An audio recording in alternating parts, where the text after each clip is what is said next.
What's up, guys? It's your boys Wookie back with another Chris Watts reaction video to something I didn't really even think about until you guys started messaging me about this video, which is from CDT, which I was proudly able to talk to her in a live that we had. Hopefully we'll do another one eventually in the future.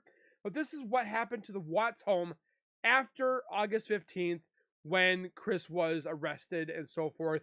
And pretty much his house was on somewhat of a lockdown where attorneys came in and police came in and so forth. But what actually happened afterwards? I myself don't even know, and we're going to watch this from CDT. So with that being said, grab a chair, get comfortable. Make sure you guys also subscribe to my channel, but also hers as well. She is close to 26,000 subscribers, so go give her some love. Link is in the description. But on my channel, don't forget to subscribe, comment, like, and share. Let me know your guys' thoughts. Hit the like button. Hit the bell icon next to it so when I do post videos like this one, you guys will get that little ring notification that I posted a video. And you guys can watch, comment, like, and share. With that being said, let's get into this video and then we'll discuss afterwards.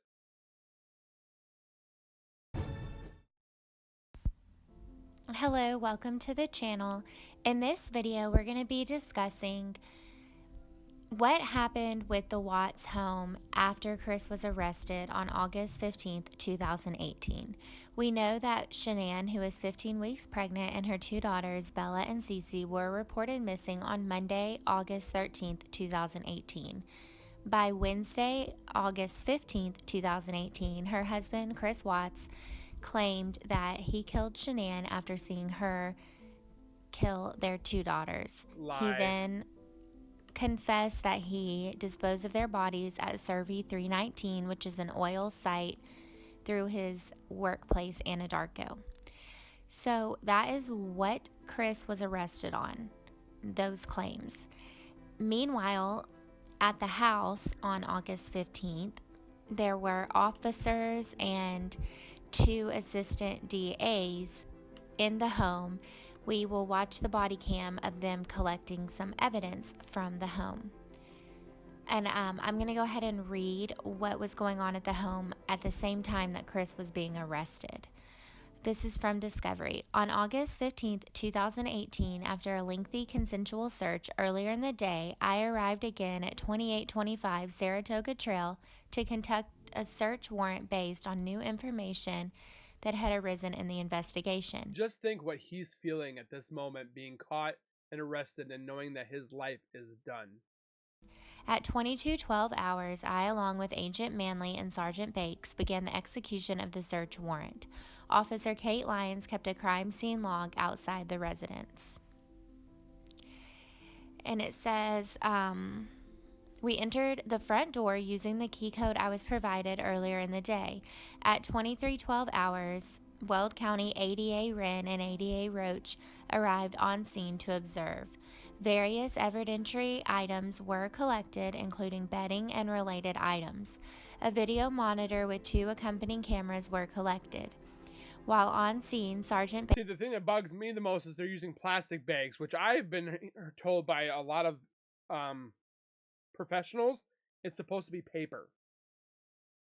Bakes took a video of a reenactment scenario requested earlier by the investigatory team that I participated in.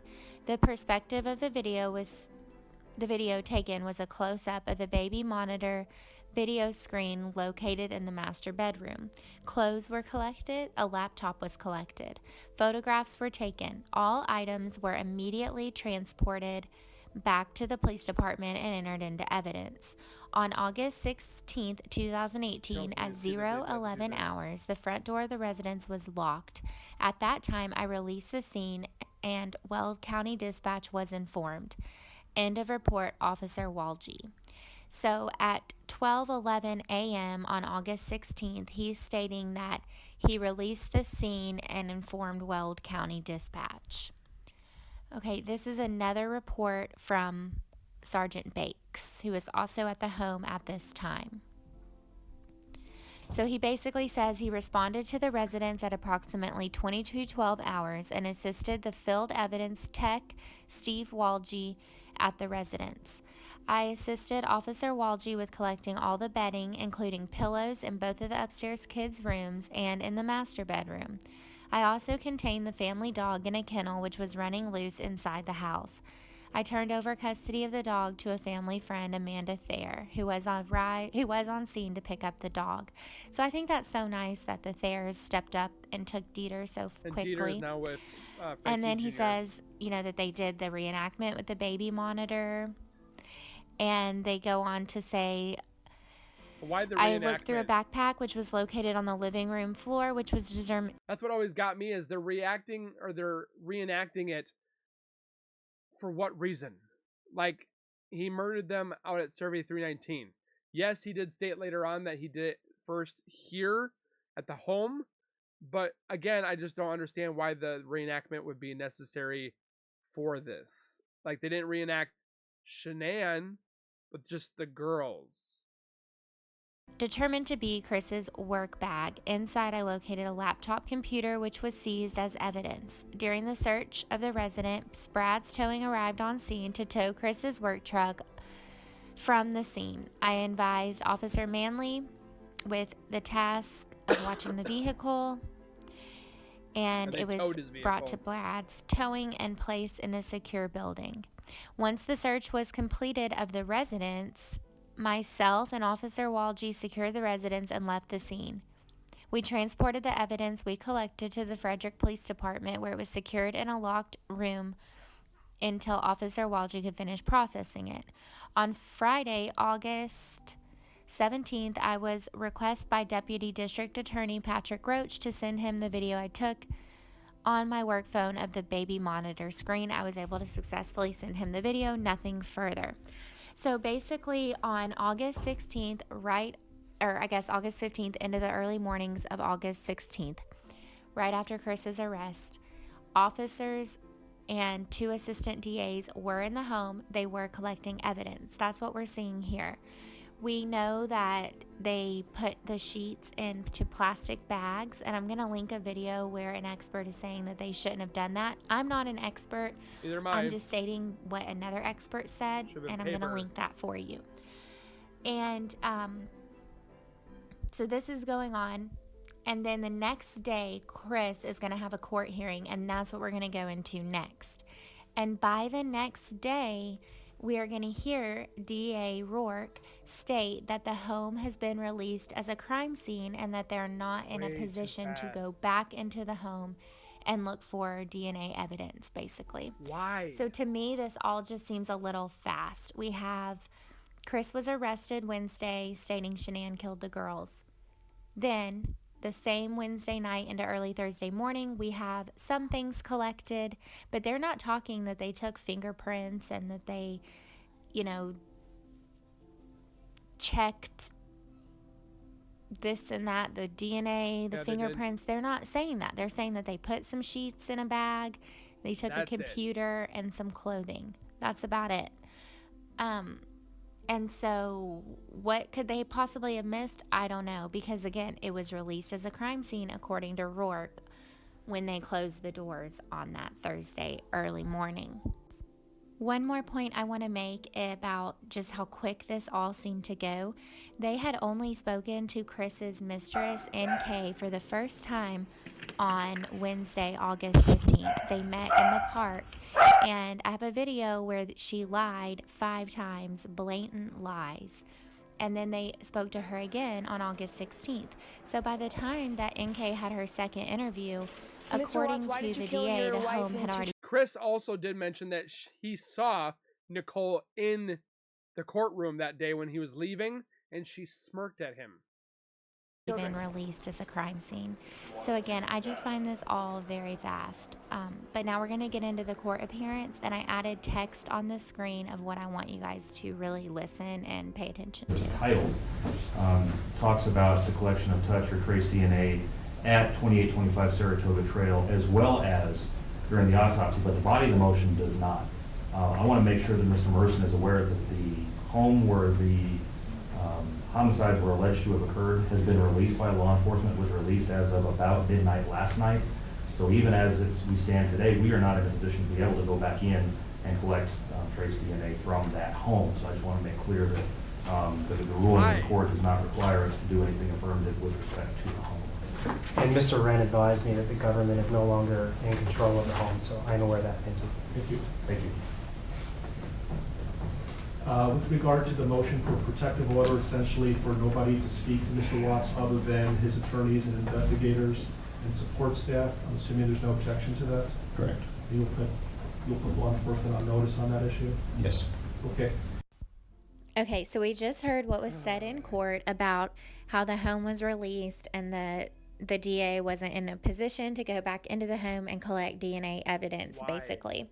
So now we're going to get into August 17th. This was the day after the court appearance. Officers are called to the Watts home for a burglary in progress.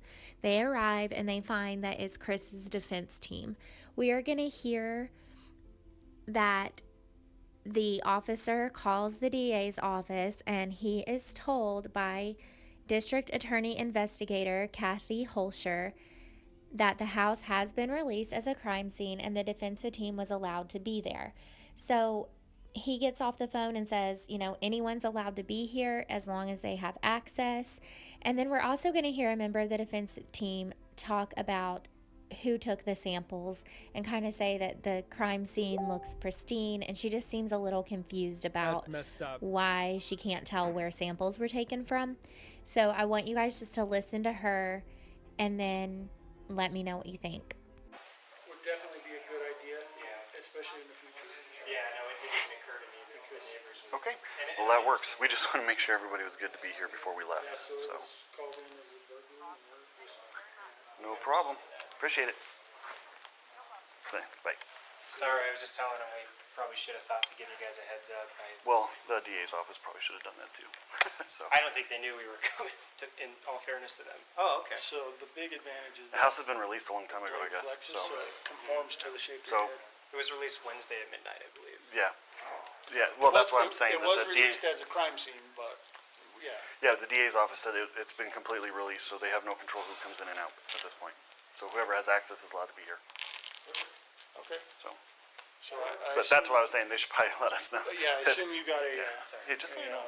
code for the garage or something to get in. Yeah, I mean, we didn't need a key to get in. You just punch in the code and it kind of pops open or whatever. So, yeah. So So that means the sensors still were working. So that's kind of a puzzling kind of issue. I'm sorry, what?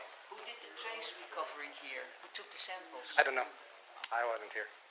I was out in See what samples? out in the subdivision talking to people, so I don't have a clue who was in here or Should they when be or sitting how on the long. furniture? Like I just Sorry. No, I was just wondering. Yeah, no, all that stuff was done, and I wasn't even at work yet, so. Because we don't see any signs from where samples were taken. Okay. Normally, we have a lot of those yellow triangle. signs so that we know where we took anything, but we don't saw any. It looks pristine. Yeah. So Doesn't make sense. I don't know. Yeah, this isn't what a normal crime scene would be really classified as. It looks, by the looks of it, I guess. yeah. Because all I remember is like Dexter and all that stuff. That's what. So I don't know who was in here. I don't know what they took. I don't know when they took it. Yeah. Okay. Sorry. No, I was If I knew that information, I'd let you know. But it's not my forte, so I don't have a clue. So it makes you wonder, like the samples. Why was it released so fast? What was Chris's people there for? Like, there's so many questions, but no answers. And then people sit there and tell us that we're just going after a witch hunt or we're going after nonsense. Like, this doesn't make sense, and the evidence is right there in front of us that shows, like, the team are like, well, there's no tags, there's no markers, there's nothing that's been removed, and like CDT said, the evidence should have been put in paper bags, not plastic bags, because I looked into it, and apparently plastic bags can cause moisture and damaging to evidence and so forth. So definitely makes me wonder what they were doing there and so forth. So please let me know down in the comments what you guys think about them going in there afterwards when everything was released, why it was released so early. If you are a professional, please let me know. I would surely appreciate your partake and your expertise on this as well. So again, thank you guys for watching. Please take care, be safe. Remember to go over to CDT, give her some love, subscribe, comment, like, and share. Watch her old stuff and watch her new stuff as well. And we will see you guys in the next one. Keep it real, keep it safe, and as always, keep nerding on, and we'll see you guys next time.